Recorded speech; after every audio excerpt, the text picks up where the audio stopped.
अस्सलाम वालेकुम, मैं हूं अरबाब जहांगीर। आप देख रहे हैं मेरा यूट्यूब चैनल असली खबर विद अरबाब जहांगीर। उम्मीद है तमाम देखने वाले खैरियत से होंगे। Yamuna Zaidi 2 awards lux style awards में जीत चुकी हैं और 2 मज़ीद अवार्ड्स जीतने के लिए तैयार हैं, बल्कि हो सकता है कि 3 अवार्ड्स जीतने के लिए मज़ीद तैयार हों। अब ये कैसे मज़ीद 3 अवार्ड्स जीत सकती हैं और वो कौन से प्रोजेक्ट्स हैं जिनकी बुनियाद पर उन्हें ये अवार्ड्स मिल सकते हैं, इस वीडियो में थोड़ी सी डिटेल्स आपके सामने रखते हैं। आप सबके इल्म में है कि जब ये लक्स स्टाइल अवार्ड्स हुआ है तो उस पर कितनी ज़्यादा बात हो रही है, यानी जितने लोग यमुना ज़ैदी को मुबारकबाद देने वाले हैं शायद उससे ज़्यादा इन अवार्ड्स पर एतराज़ करने वाले हैं। अब फ़र्क ये है कि जो कैमरे के पीछे के लोग हैं वो मुबारकबादें दे रहे हैं, जो कि मेकर्स में आते हैं, जो प्रोड्यूसर्स हैं, जो डायरेक्टर्स हैं, जो और दूसरा टेक्निकल स्टाफ है, तो जो टेक्नीशियंस हैं वो सब मुबारकबादें दे रहे हैं। और जो साथ काम करने वाले, जो एक्ट करने वाले साथी आर्टिस्ट हैं, वो चाहे मेल्स हों वो फीमेल्स हों, वो एतराज़ात कर रहे हैं, वो यमुना ज़ैदी पर भी और दूसरे आर्टिस्टों पर भी। बहरहाल फिर भी ना सिर्फ व्यूअर चॉइस अवार्ड्स बल्कि क्रिटिक्स अवार्ड भी यमुना ज़ैदी ने अपने नाम किया है।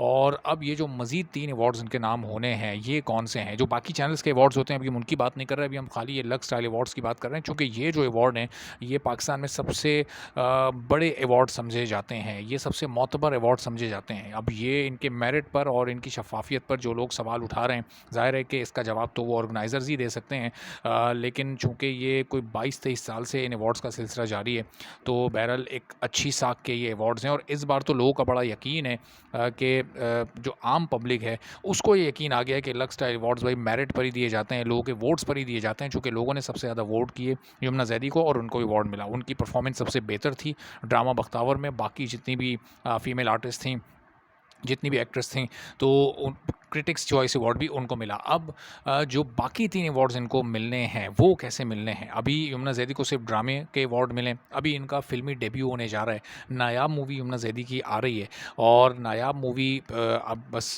समझें कि चंद हफ़्तों की ही बात है और किसी भी दिन उससे मुतालिक अनाउंसमेंट होने वाली है, उसकी डेट से मुतालिक, उसकी रिलीज़ डेट से मुतालिक, उसकी ट्रेलर से मुतालिक।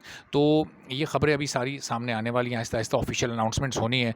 तो नायाब मूवी में यमुना ज़ैदी की का रोल बड़ा डिफरेंट है, बड़ा चैलेंजिंग है और वो एज़ क्रिकेटर उसमें जब खेलती हुई एक्ट करती हुई हमें दिखाई देंगी तो वो भी ज़ाहिर है कि वो कमाल की अदाकारी होगी, जो कि यमुना ज़ैदी जो भी कैरेक्टर करती हैं वो बड़ा डूब कर करती हैं। और इसमें उन्होंने वो ख़ुद उनका ये बयान रिकॉर्ड पर है कि क्रिकेट के बैट को या बॉल को कभी हाथ ही नहीं लगाया था, लेकिन ये मूवी करने के लिए उन्हें बाकायदा क्रिकेट सीखनी पड़ी और उन्होंने बाकायदा नेट प्रैक्टिस की और कोचेस से जाकर ट्रेनिंग ली। और तो अंदाज़ा हो रहा है कि कितनी मेहनत से उन्होंने इस रोल को निभाया है और ज़ाहिर है कि बड़ी जानदार एक्टिंग की होगी। फ़िल्म देखकर और ज़्यादा बेहतर अंदाज़ा हो जाएगा, जब भी कुछ क्लिप सामने आएँगे तो मज़ीद इसके बारे में बेहतर तरीके से बात हो सकेगी। तो अगले साल ये जो बेस्ट फ़िल्म एक्टर का अवार्ड होता है फॉर फीमेल, ये तो आप समझिए कि यमुना ज़ैदी का पक्का ही पक्का है। अब ज़रा ड्रामों की कैटेगरी की तरफ आ जाते हैं, चूँकि वहाँ पर 2 अवार्ड्स मिलते हैं, व्यूअर्स चॉइस भी और क्रिटिक्स चॉइस अवार्ड भी। तो व्यूअर्स चॉइस अवार्ड तो लोग इसी साल ये फैसला सुना चुके हैं, चूँकि अगले साल तो तेरे बिन भी नॉमिनेट होगा